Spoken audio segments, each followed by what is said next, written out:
This is Plant-Based Briefing, The Problem with Breeding Pets by Moran Barwick at bitesizevegan.org. And I'm Marian Erickson. This is the Plant-Based Podcast where I curate and narrate with permission a variety of articles on plant-based and vegan living. And I'm thrilled to have permission to share content from bitesizevegan.org. So now let's get to today's Plant-Based Briefing. The Problem with Breeding Pets by Moran Barwick at bitesizevegan.org. A look into our practice of breeding animals for quote-unquote pets. What effect does our undying love for our pets have on the animals themselves? Do we have their interest or our own in mind? In this post and the next, we're going to address two aspects of the same topic, the fact that we are literally loving our pets to death. Let's take a closer look at what the cost of our affections are to our companion animals themselves. Just a quick note, for the sake of time and simplicity, I'm going to be using the terms pet and owner. These particular terms are far from ideal, but are the best for the sake of time and understanding. Let's start with the words of Gary Yourofsky, who says, "We love these animals to death, and I say to death for a reason. We love them so much that we breed them, and we breed more of them, and we keep breeding them until we end up murdering 5 to 10 million unloved, unwanted, homeless dogs and cats annually." Due to prolific production to meet public demand, the most coveted dogs tend to have the most genetic disorders. A closed registry that allows no new blood into the mix exacerbates the problems. In many American Kennel Club breeds, the founding gene pool was less than 50 dogs, and in some breeds it's less than 20.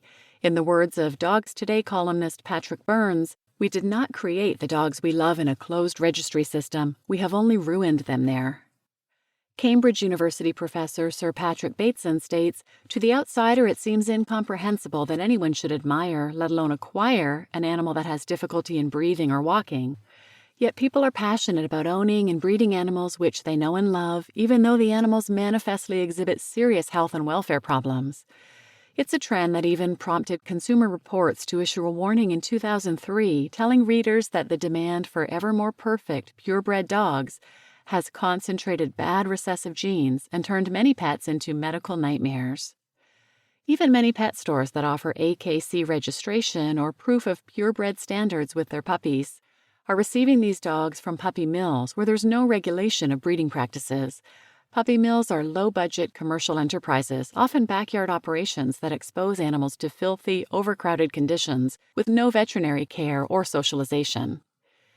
While we have dog breeders and cat breeders making selective breeds and people consistently flocking to pet stores, an estimated 25 million animals become homeless every year, and as many as 27% of these are purebred dogs. Of these 25 million homeless animals, on an average, 9 million die in the streets from disease, starvation, exposure, injury, or some other hazardous street life. 16 million die in pounds or shelters that have no room for them and are forced to kill them. Almost 50% of the animals brought to shelters are turned in by their caretakers. Some shelters with budget constraints are forced to use gas chambers and can take as long as 20 minutes to die. It is by far less merciful, more traumatic, and painful. But the procedure is less expensive. Some pet owners don't want to spay or neuter their pets, maybe because they want to breed them and sell the puppies. There's also the case of male owners that refuse to get their animals neutered because they see the process as a demasculization of themselves. Unwittingly or not, pet owners that refuse to spay or neuter are contributing to the euthanization of over 60,000 pets every day in America alone. So come on, guys, grow some balls and stop associating your manhood with your dog's testicular status. If your dog's lack of balls is a measure of anything, it's your compassion. Gary Yourofsky effectively speaks to this issue. Since spaying or neutering an animal is a surgery performed with anesthetic, it cannot be labeled cruel. It is simply a violation of their rights, not an act of malice. Considering the alternative, murdering millions of live dogs and cats in city slaughterhouses every year, I will gladly take away an animal's rights to procreate. And now we come to our perils of pure breeding poster child. The bulldog is the most extreme example of genetic manipulation in the dog breeding world.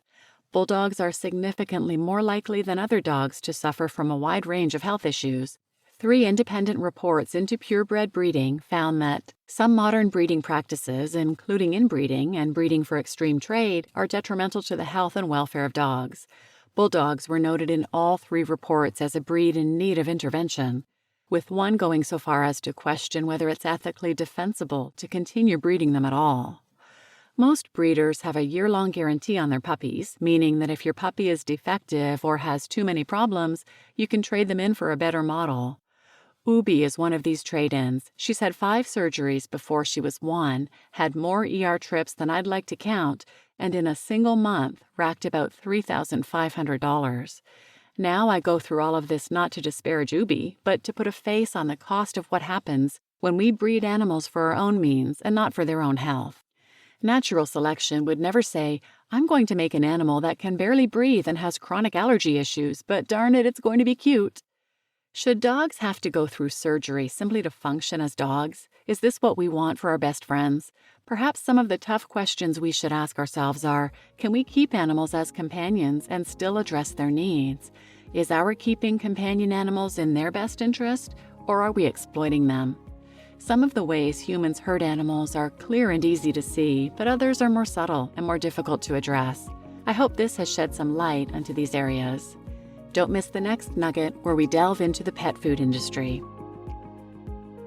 You just listened to The Problem with Breeding Pets by Emily Moran Barwick at bitesizevegan.org, and I'm your host, Marian Erickson. And I don't recall if I've shared this previously, but I care for 3 companion animals. 1 is a cat, who we rescued, and 2 are dogs, purebred dogs. Before I knew better, 8 years ago, I researched and purchased 2 purebred dogs. I had never had a dog in my life, and I wanted to find the best one for our family, so I researched traits and spoke with different breeders and selected my dogs out of the litters that were born.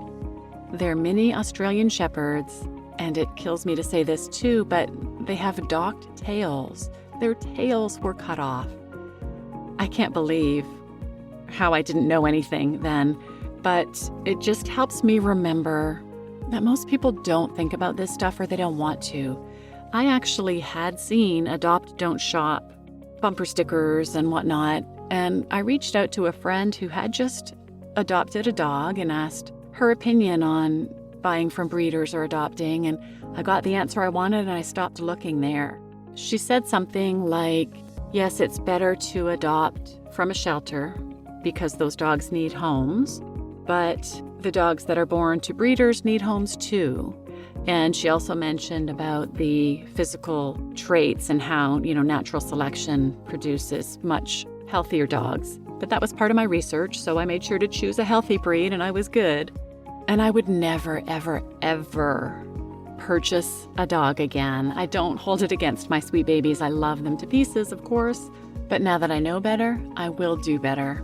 And one related episode you might find interesting is about PETA and their shelters and why they have such a high kill rate.